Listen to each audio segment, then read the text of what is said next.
This is Demystifying Instructional Design, a podcast where I interview instructional designers about what they do. I'm Rebecca Hogue, your podcast host. If you like this episode, please leave a review and like the podcast. Your feedback helps us promote the podcast and allows us to bring you additional exciting episodes.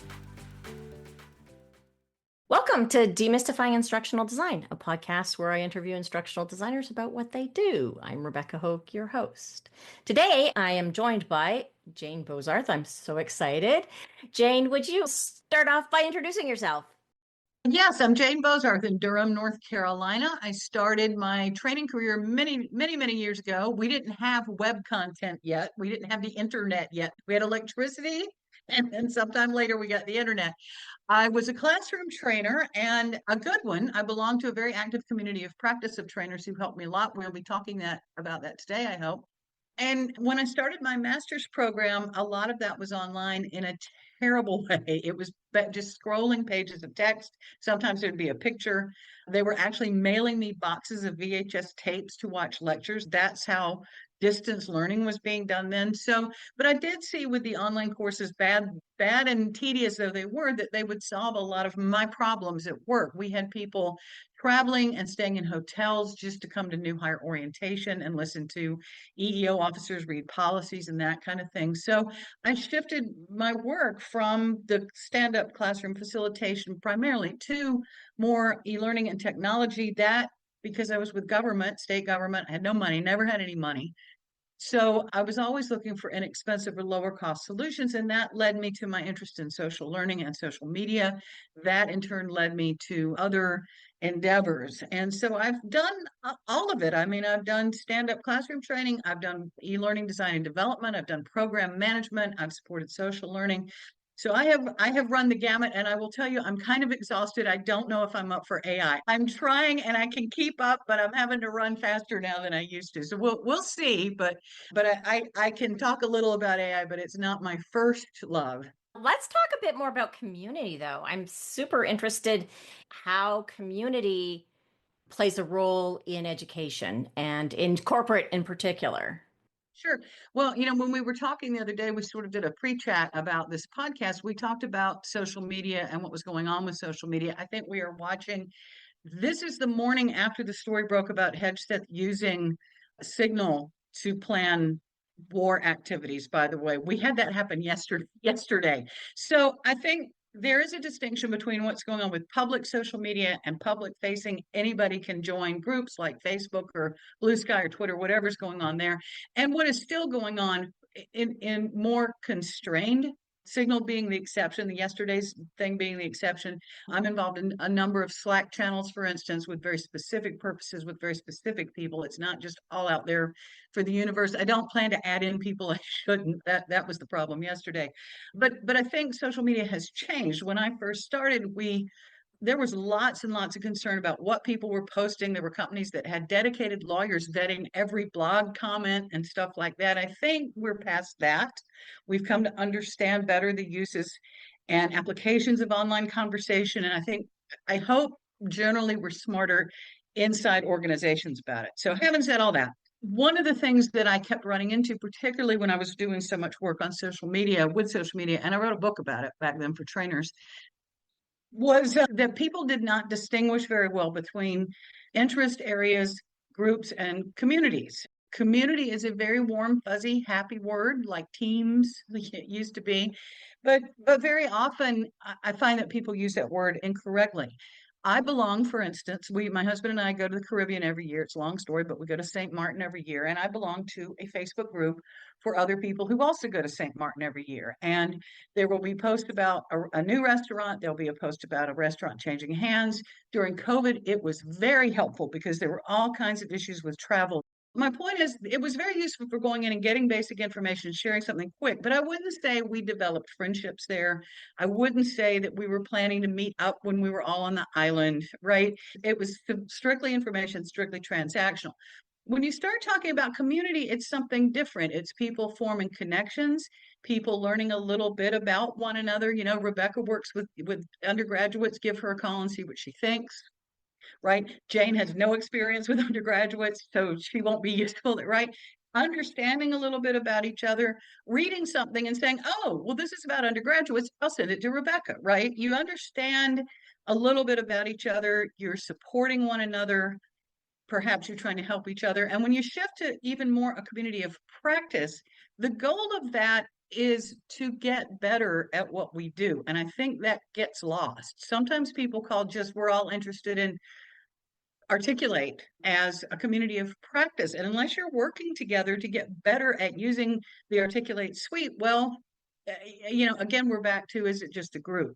Am I making sense? Yeah, yeah. It is just a group. I do want to highlight something. I know nothing about undergraduates. I teach graduates. Oh, sorry. Sorry. So see, we aren't a community yet, Rebecca. We aren't a community yet, clearly. We aren't a community yet. But my point is, I think those of your students, particularly, and the people who are watching, who are interested in the corporate world, you will often see the word community just bandied about in kind of meaningless ways. And what you will often see is senior management or maybe HR or maybe some division will want you to start a community with this sort of, if you build it, they will come attitude, right? And they often have very unrealistic expectations, particularly in terms of things like vanity metrics. Oh, we'll start this discussion board and everybody in the company will use it, and they're all going to be warm and fuzzy and interacting with each other. And that is very unlikely that will ever happen. But it's not going to happen if somebody's not there to nurture it along, to feed content, to feed questions, to help support one another. So, another way a group can sort of kind of be a community is if you have, and we saw this a lot during COVID too. If you have, for instance, we had a lot of school teachers who wanted to move into what they called corporate training with very little definition of what that meant, corporate training. The communities that grew up around that, or the groups that grew up around that, very quickly became very boring for me because every third day somebody's saying, how do I learn articulate? How do I learn captivate? How do I learn Camtasia? There would be 3 or 4 people who would step up every single time and help with that. Every day. They never got tired of it. They sort of became the self-appointed mentors or senior people in the group. I just was done, right? So it didn't hold any value for me. It didn't hold any interest for me. It doesn't mean it was a bad group. It doesn't mean it wasn't worthwhile to the people who were participating. It just meant it wasn't my thing. So my participation had nothing to do with whether the group was good or not, whether it was well led or not. It just didn't meet any need of mine. So that actually speaks interestingly to the idea of the living organism that is the community and the way people move through it. Can you talk about that a little bit? Right. Well, that's a good example. So what does happen with if you're lucky and if it's nurtured and you've got some people sort of managing it with a group like the one I described, with the teachers who want to move into corporate, again, whatever that means, there's trajectories of participation. So you have some people who come in and say, how do I learn about Captivate? And somebody recommends an academy and you never see them again.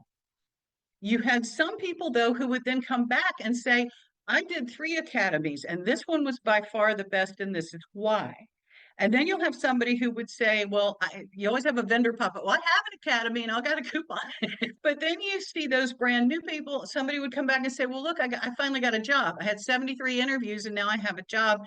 And I was really surprised that when I got there, they didn't care that I had learned Captivate. They had bought something else, right? So you see people moving from peripheral participation, just a quick question or two, or just lurking and waiting to see what other people are saying, to moving in. But then you would start seeing people moving out. There are people who, after they've joined the group I'm describing, maybe they have been to a couple of academies, maybe they have got a job, maybe they are working out, they probably move on out, right?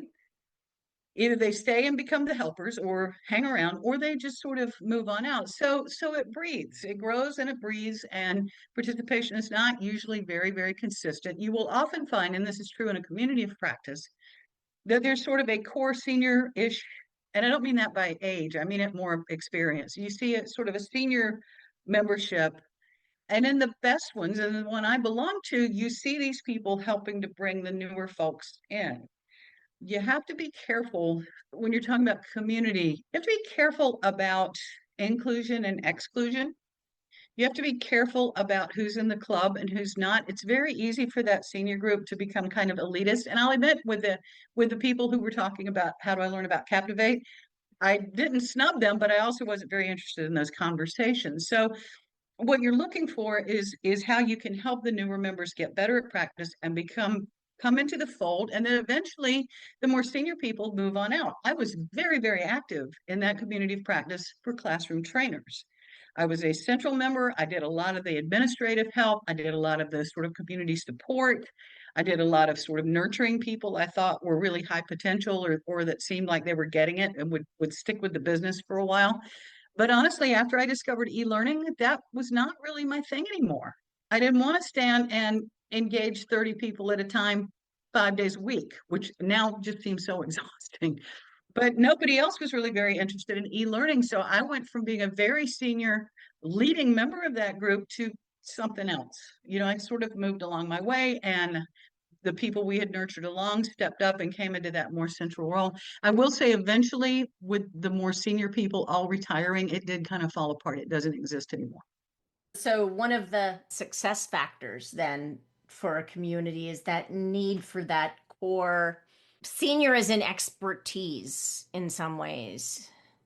Yeah, well, there need to be people helping it along. Again, there's this sort of, if we build it, they will come, but there's got to be somebody there with a little bit of impetus, with a little bit of pushing it along. I don't know that they always have to be senior, but they have to be not just, we're going to get together on Tuesday, everybody show up, and then there's no plan. Because for one thing, your boss isn't going to put up with that for very long, right? Right. You better have some sort of plan. So I would just say, generally, especially with a COP, you do see that there are sort of layers of experience and layers of also participation. Though there are people that just show up for the meeting and eat the cookies. There are people that show up and bring something they're working on, they want to share. There are people who come with a real problem they want answers to, and there are people that come and sit in the back and say, my boss made me come. We see that every time. But one thing back to that, about the idea that community is always a positive, happy, good thing. You can see people get ostracized. You can see, we had an issue one time with a senior member who kind of got to where she just thought she was better than everyone else, and we should all just listen to her all the time. And she was the only one that knew anything about training because she was older than everyone else, and she was very kind of snobby to some of the newer people, and that was defeating the purpose of having a community. One of our goals was that we were all government trainers. We all dealt with lots of compliance stuff, right? Which is dry as toast. Our goal was to make training better. Our goal was to help newer trainers get better and not just stand there reading what were then overhead projector slides, right? And it kind of got to where you just need to sit and listen to me because I'm Buddha on the hill. So I don't want to bother with you if you're not doing the things I want you to do. So you have to sort of watch and make sure that it doesn't become too clubby. We ran into a couple of problems, points of tension, one of which, and I think this is important for any of us working in the training business, because this also applies to e-learning. One of the challenges we ran into was sort of tuning. It's called tuning the enterprise. Winger writes about it as tuning the enterprise. What is it you said you were really here to do? And is that what you're doing? Because what we ran into at one point, and we sat down and actually had this conversation, which is important. Are we here to help people become better trainers? Are we here to make state government training better and more effective and get people to be less resistant and not just dread having to come to what we do? Are we there to make it better and help people learn? Or are we trying to become fabulously entertaining, popular, fun presenters? Well, it's actually an interesting point that you're bringing up because it goes back to the basics of instructional design, right? What's the purpose? What's the goal of this? We see the very same phenomenon when we talk about e-learning. Are you putting those dancing cats on a screen because that's helping the learning? Or do you want to be remembered as the person that created that cool thing with the dancing cats, right? Are you adding decorative, entertaining elements just for the sake of making it entertaining? Or does this have something to do with people learning anything? I would argue that maybe it's gotten worse, that we've gone from people who wanted to be fabulously fun, entertaining presenters for 30 at a time to now we're just launching these huge courses that have all of this decorative stuff and the dancing cats and the theme songs, and they're missing, are they helping us learn it? That's sort of going to the edutainment instead of education. Well, that was the conversation. Is that what we're here to do? When we say we want to stamp out bad training, is that what you think that means? Because for some people it did. It meant, oh, it'll be fun and they'll have a great time and we'll play lots of games and there'll be all kinds of interactivity. That is what they thought better training was. And the rest of us, by that point, training had started having some structure around the discipline. You started to see master's programs emerging and that kind of thing. And so those of us who were involved in evidence-based practice, like, wait a minute, just singing and dancing and being entertaining does not mean people are learning. We're not helping performance. So it's a tension you have to work out. We're talking about communities of practice as one of those tools we have in our toolbox as trainers. The question is, when do we use that tool? When is it good to use a community of practice versus when you might just create a course? I will send you a link to this because it just happens to fit into this piece of the conversation. There's an interesting piece it's pretty old, I think it's 2007, from someone named Katja Pastors, who talked about the difference between top-down communities of practice, where the organization hires somebody or they bring in consultants, or the organization says you're going to have a community of practice and here it is and it's on Tuesday, and whether it just emerges on its own, the bottom up, the sort of bootstrapped. And what happens and to your point, what happens when you've got the top down, when people are assigned or they're put into one, or we're said, oh, we're going to use this today, they tend to perceive it as more work. Oh Lord, I've got another meeting. Oh, now I've got one more thing. Oh, what are they expecting as a deliverable? It just becomes another work task group, right? When it emerges on its own and you're just asking each other for help, whether that's formal or informal, you tend to have more commitment. You tend to have people not resent it. You tend to have volunteers, and the people that are not volunteers drop away. So when you start talking about whether we need the community or whether we go with a course, I don't know that I've ever thought of it as being that dichotomous. I think when I think about the community of practice, it's getting better overall and getting better across the span of your career and the span of your work, and not so much do you apply it at just this one thing. Now, with the one I belong to, one thing we did do quite a lot, it was member presented, it was member organized. Most of the time, somebody came to a meeting with something that they wanted feedback on. They had again, these were mostly stand-up presenters back then. They would show up with a lesson plan they wanted to, and they would deliver it to us and get feedback. They would have designed a new game, which you can't really test unless you have a bunch of people to test it, right? You can't just have a game in your head and have it run like you think. So in that case, we would work out what they were working on. We would try to iron out the ideas they had, or point out flaws in it, or see where an idea was failing or the explanation wasn't working. So we would help them in that sense work on that particular course. Not so much choosing, but that was the purpose of the community. One more thing that occurs to me as I was talking about the tensions, another thing that you run into with communities. Again, they're not always warm and fuzzy. I found mine very useful, very helpful. I credit pretty much every good thing about my career to my years with that community of practice I belong to, even though I sort of outgrew it and moved into something else. Communities, you can fall into groupthink.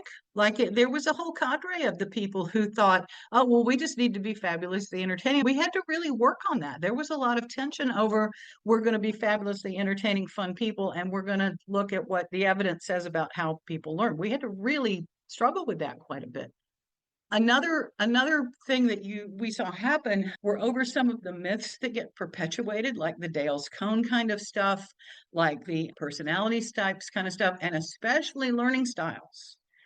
There is not one shred of evidence says teaching to a style has an effect on outcome, positive outcome. But we're going to have to put a stake through its heart to kill this idea. And you have people in a room, it feels very intuitive.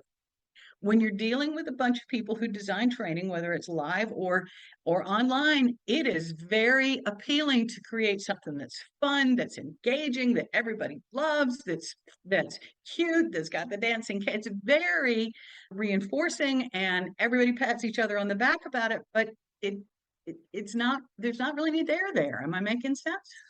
Yeah, yeah. It's actually an interesting challenge because everybody looks at it and goes, but I'm a visual learner. Or yeah, and of course, as somebody who's been trying to teach my students over and over about how, no, that's a preference that actually is not a style. How did you recently updated a chapter in a book about this? How did you approach that? But first of all, just let me say about this business of people have preferences. One of the most interesting new pieces of literature I've seen in years was in 2018, I believe. It was Husband and O'Laughlin. I can send it to you, but it's cited in the long piece I sent you. Husband and O'Laughlin, most of the time when you see these studies, such as they are, about whether teaching the learning styles has an effect on outcomes. Now, let me be very clear. I'm not saying people don't have a preference. I am saying that if you're going to teach someone to swim, I don't care how visual they are. They still need to get in a pool. They still need to get on a bike. They still need to sit down at a piano. But Husband and O'Laughlin, usually with these experiments, you have a group of students. Usually they happen with college students or younger, so it's convenient samples, right? So you have a student, they take some sort of instrument, some sort of quiz identifying their preference. These are always or almost always dichotomous. I am merciful or I am just. I like pictures. I don't like pictures. There's no wiggle room on those. They're very dichotomous. They're very fixed. And then they say, okay, well, you're visual, you're kinesthetic, you're whatever you are. There's 71 models, by the way, whatever you are. And then they are presented with some sort of intervention, right? There's a treatment. Here's something in a visual style, here's something in auditory style, da da da da. All this matching up. What Husband and O'Laughlin did, though, is they just asked students what their preferred style was. So the students would say, I'm a visual learner. Almost everybody will say that, by the way. I'm a visual learner. I'm an auditory learner. And then they were given an assignment and an array of materials to choose from. They did not choose the thing they just said was their preference. Oh, now that's interesting. Isn't it? So it's sort of like my example of this is always, if I want to add a deck to my house, I might read a book on it, sure, but I would probably also pop over to Lowe's for the workshop on that, or I'd at least look at some videos on that. Or I think intuitively, maybe we just don't think of it as learning. I think intuitively we do know that we're not going to learn to swim by reading about it, that we're not going to learn to play the piano by talking, but it sounds great. And the thing that bothers me more, I mean, there was some other research, which I found encouraging, that said teachers do believe in teaching the learning styles, but they're not. They say, oh, yeah. But then when you look at their stuff, they're not. I have seen it when we talk about the dark side of some of this. I have seen it more when people are trying to justify something they find fun and interesting that doesn't have a thing to do with anybody learning anything. Oh, well, we need the dancing cats for the visual people because they learned to draw a dancing cat last week, right? Or, well, we need to play a game here because they can't figure out how else to deliver the content. It just justifies a design decision. It's not like, oh, what can we do, right? And very rarely does it accommodate anything. And again, there is no literature that says this works. Now, they may find some tomorrow. I mean, you know how literature is, you know how research is, but so far, my guess is that we haven't found the model yet. I think probably we do have some kind of something that you can appeal to on an individual level. But at the moment, our best is it is really dependent on the content, what approach you take to deliver it. Again, piano, swimming. It's funny because I use the swimming example as well. It's like, you're not going to teach me how to swim by giving me a podcast. Oh, right. Well, you know, one thing that's interesting, I do think Kathy Moore, I don't know if you remember Kathy, she has sold her business. She was great. She developed the action learning, the mapping thing. You know, she says you have to be careful talking to people who believe they're operating from a moral imperative. People have been raised to believe that this is how people learn and you got to accommodate their styles. Parents want to hear it. Schools want to say it, right? It starts really, really young. We will tailor instruction to your child's needs and we will do that, you know. And you just have to remember talking about what will really help somebody learn and not just shooting down, because I've made fun of it today and now. As far as the book goes, what happens is I wrote a book in 2008. It's a compilation. I edited it. It's a compilation of tools that practitioners said they were actually using in their work. Lots of quizzes for needs analysis, task analysis, prepping for live delivery, for writing a facilitator guide for a virtual classroom session, those kinds of things. And I'm working for the Learning Guild now, and one of my colleagues said, you know, we should reissue that. It's gone out of print. It was expensive. It was big. And for the 15th anniversary. And so I took a look at it. Honestly, it needed very little updating, and it's a perfect thing. It's called From Analysis to Evaluation, Tools, Tips, and Techniques for Trainers. And it was a really perfect tool for those people who said they were classroom teachers, school teachers who wanted to go into corporate. because it helped them do some of the things they didn't really learn to do when they were teachers, like how to develop, how to do a job performance analysis, how to write performance objectives for a work task, not just, an academic task.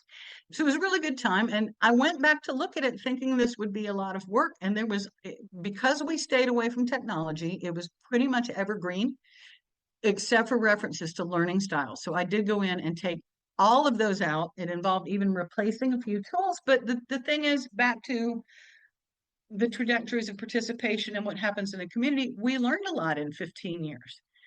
Back then when we were all classroom trainers, very few people had done graduate work yet in learning and development. We'd done some academic, but we hadn't done much in learning and development. We thought we were doing the right thing. We were not out to cause harm. And it does seem very intuitive. So I just went in and took it all out and had to find other things to replace it with. But we learn stuff, we get better, right? We used to have doctors carrying around bags of leeches, right? So we get better. I actually was introduced to your work back when you did the book on social media and through LearnChat. I wonder if you can talk a little bit about what the next evolution for LearnChat is. Years ago, when I said I had been very active in this group of stand-up facilitator trainers, when I got interested in e-learning, I was literally the only one. We had 85,000 state employees, and I was the only one that cared about e-learning. I was learning authorware, which in the South they pronounce Arthurware. I was working with Dreamweaver. I mean, I was the only one. And so when I was looking for something like a new community, I found it on Twitter. I could go to Twitter and pretty much anytime, day or night, there would be somebody there talking about whatever I wanted to talk about. And sometimes it was something I didn't know I wanted to talk about. So I loved Twitter. And Dave Wilkins and Rachel Happy, way back in the early days, started posting an auto post that was social learning question of the day, the gist of which was usually a variation of what did you learn today, right? Who did you learn it from? And that kind of thing. And that evolved. Marcia Connor picked up the baton, and it evolved to the very earliest version of LearnChat on Twitter. And I got involved with that fairly early on because, again, it's people talking about what I wanted to talk about. I found it very energizing. I was meeting famous people who had written books and stuff, and I had not done much of that. I think I had one book out then, but it was just fabulous. So without getting too political, Twitter has run into some problems the last couple of years. Twitter has had its detractors, but LearnChat at its height, I mean, we did it every week, every Thursday, and sometimes, I mean, we would have 50, 60 participants back in the day. We'd have a lot of school teachers would come, lots of people were there. Over the years, it kind of settled into the same couple dozen, 3 dozen, but that was still good. So anyway, when Twitter met its challenges, LearnChat kind of fell apart. So many of the people who had been participants had dropped away. We had not found anything new. So one day, Blue Sky appears. We had all tried other places. People had gone to Slack. People went to Mastodon. People went to Discord. People went to more private channels, but we had not found anything. Blue Sky's the closest thing we found to Twitter.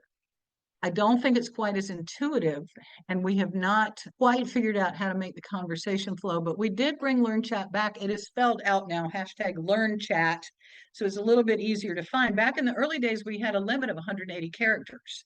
So they had taken out a lot of the vowels, but now it is actually spelled out. And we have been shooting for the first, I think maybe second Tuesday of the month from 8 to 9 as just a start. And what's funny, many of the old guard are there. Most of the people that were really frequent flyers back then are there, and many of them joined Blue Sky because of that. Yeah. So we're seeing it again, and it's a very active community. What you get from a community depends largely on what you put into it. You cannot just lurk and never participate and never say anything and never help and then expect to get anything much in return. One time, and this was some years ago, we hadn't even invented Zoom yet. I was using a product called WebEx, which I guess is still around, but it ain't Zoom, it's WebEx. And someone messaged me at work. I think it was somebody from Voc Rehab, called and said, we've got a learner who needs to have a visual problem accommodated. With what can we do in WebEx? And I didn't know. I should have known. I didn't know. So I tweeted it out. I said, got a problem. Somebody needs help with WebEx, needs something to help accommodate a visual disability. What you got? And I think I had something like 15 or 20 answers in just a few minutes. Just one of them said, "Oh, here's a link to a job aid for that." That's awesome. I know. And I took it, I called Voc Rehab back, and it was what they needed. And I went on with my day. So here's the thing. The reason I got all those answers, including such a good one, was because I was so active on Twitter. I participated a lot. I answered a lot. I was in Learn Chat. I've had other people say, well, I'm on Twitter. I asked a question today. Nobody answered me. I'm like, really? You have 4 followers. You've never posted anything. So, to get that kind of response, the other thing is that I could turn that around. And there's a piece from Etienne Winger that I've written about. He said a framework for assessing the value of online interactions. That's what it's called, Assessing the Value of Online Interactions. It appeared in Learning Solutions magazine a good many years ago now. But I can use that as an example of the value of my participating in social channels, even those with people I'm not working with, right? When's the last time you called a government agency and got the right answer back in 5 minutes? You're highlighting something that I think is really important, and it's something that I teach my students, is that social network isn't a thing if you haven't fostered it and worked on it. Like, it won't be there to help you when you need it if you're not there to begin with, right? You have to be a participant in that community in order for that community to really be part of your network. I have not had a job interview since 1998 because I didn't need to have job interviews. I published so much, I wrote so much, I participated so much, they came to me. I'm exaggerating a little. I haven't had to go apply for a job and get it in decades. And I would say that is because of my social presence and my interacting with the people I needed to be interacting with and sharing a lot of stuff. I have shared a lot of stuff over the years. We've tried to make stuff free. I've excerpted from my books. But yeah, you have to be a participant to get the payoff. Looking back over the last however many years, what have you learned? What's your big learning? That's an interesting question. I will tell you what I found interesting and what I've learned. I took a book I had compiled in 2008. We reissued it in 2024, except for a little bit of technology stuff and some things we'd learned about, like learning skills. There was very little to change. I think that deep down, we got a lot of stuff right. I'm making fun of things maybe we got wrong. We got a lot of things right. And the basics have held true over years. We need to teach to the content we need people to learn. We need to remember that our job is not how I can teach it, but how can they learn it? We need to be very, very clear on the outcomes that we're after.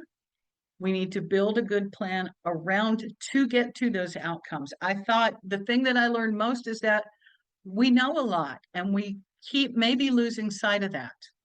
I think shiny objects come along. I love technology. I always have, but I think that sometimes we get very distracted by the new thing and the next thing. So sometimes it's technology, sometimes it's people around us, sometimes it's stakeholders who've gotten a hold of some buzzy buzzword kind of thing. But I think that what I've learned most is that we need to hold true to what we do know. We need to reevaluate once in a while. And if something isn't right or it's not working, like learning styles, we need to recalibrate a little, but we need to stay the course.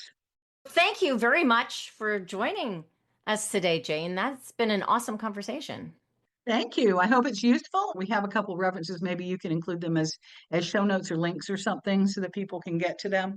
But I'm a big believer in the power of community. And I worry sometimes our conversations about the broader social media is getting us away from thinking about the communities you belong to and how you can be a better participant and how you can leverage what you've got to nurture and build on that. Excellent. Thank you very much. Yes, I will include those references and those links in the show notes, which will be available as a blog post on demystifyinginstructionaldesign.com. Good. No dancing cats. Stop with the dancing cats. Thank you for listening to Demystifying Instructional Design. I'm Rebecca Hogue, your host. If you liked this episode, please leave a review and like the podcast. Your feedback helps us promote the podcast and allows us to bring you additional exciting episodes.